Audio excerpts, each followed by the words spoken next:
Halo semuanya, saya Fanya kembali lagi dengan podcast mengenai event kemarin ya, soal KHPO dan K- eh, KPHO, KPHO kegiatan perkemahan.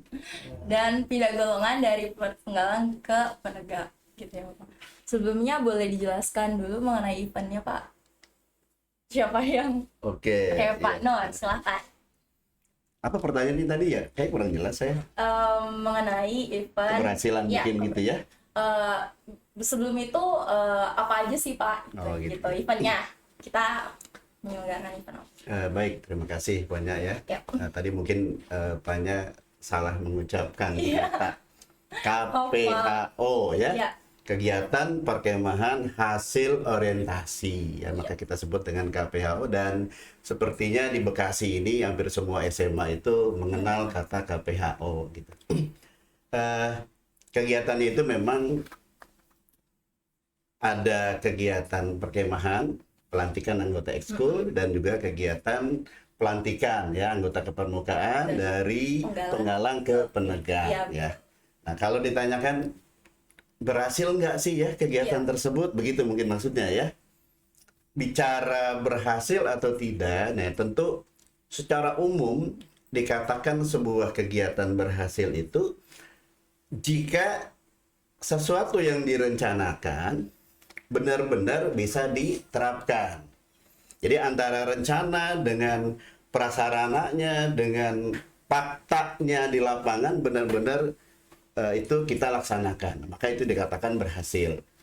Yang kedua, kalau mau valid lagi, apakah kegiatan itu berhasil atau tidak, butuh apa yang disebut dengan penelitian. Misal pemerintah punya proyek, berhasil nggak sih proyek pemerintah? Nah, tentu butuh ada penelitian dulu. Nah, dan itu tentu membutuhkan waktu ya. Nah, ada responden yang ditanya juga, ada kuesionernya dan lain sebagainya. Gitu. Ada standarnya gitu ya Pak? Iya, ada standarnya. Nah, contoh misalnya kalau saya ditanya, Pak, apakah kegiatan KPHO kemarin itu berhasil atau tidak gitu ya? Saya akan katakan, insya Allah berhasil gitu. Ngapa misalnya kita memplanning kendaraan truk TNI itu kita planning pokoknya jam 7 berangkat. Ternyata alhamdulillah jam 7 kita bisa berangkat semua ke Subang. Nah, itu udah berhasil. Begitu pula dengan pulangnya. Dan alhamdulillah anak-anak kita juga selamat pulang perginya ya tanpa ada sesuatu yang tidak kita harapkan. Maka itu juga poin dari sebuah keberhasilan. Ya, seperti itu barangkali. Dan anak-anak kita juga melalui sebuah proses, kemudian mereka bisa dilantik ya dari pramuka penggalang ke pramuka penegak. Itu barangkali dari saya. Terima kasih Pak. Kriteria keberhasilan.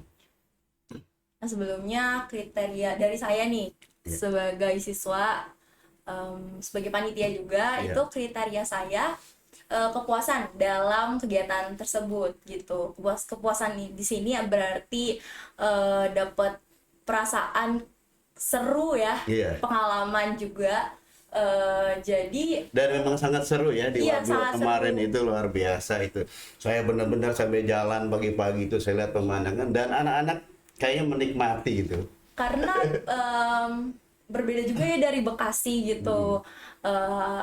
Udaranya gitu ya Pak. Jadi nemu hal yang baru. Saya tidur malam-malam itu di luar ya, nggak ada nyamuk gitu. Iya. Saya salut itu ya, kok nggak ada ya gigit nyamuk. Saya nggak ada gigit nyamuk sama sekali itu. Dan betul. siswa juga bilangnya sama, saya kok nggak digigit nyamuk, padahal nggak ada bakar obat nyamuk, nggak ada. Banyak pohonnya gitu ya Pak ya. Banyak pohon gitu. Itu saya salut itu sebenarnya. Iya, betul. Oke, sekarang kita ke Pak Doni. Nah, menurut Pak Doni, kriteria keberhasilan dari Bapak nih sebagai Wakasek Kurikulum gimana nih Pak? Ya, terima kasih atas waktunya.